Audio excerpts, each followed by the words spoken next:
Myself, Shivraj Patil. I've been working as an Android developer from past 6 years, and I have worked with couple of startups where have built startups from scratch.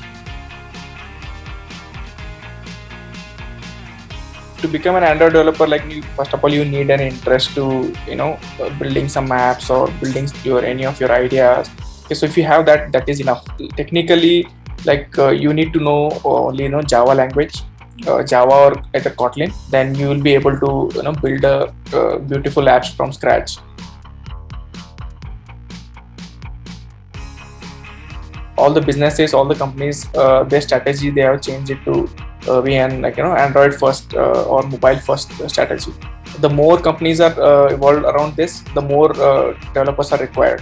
So when initially Myntra launched, they started it as mobile first company, and they didn't have any website. Just their main source of business was mobile. There are huge games like PUBG, so these have pushed mobile usage next level.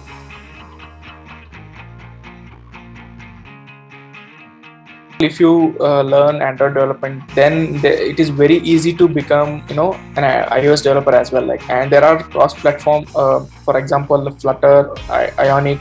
This is one added advantage. If you become an Android developer, then you're already very closer to doing these iOS and cross-platform as well.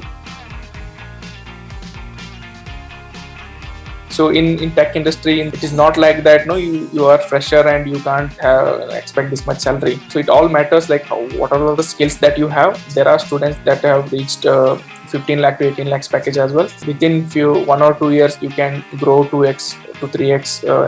In terms of your CTC.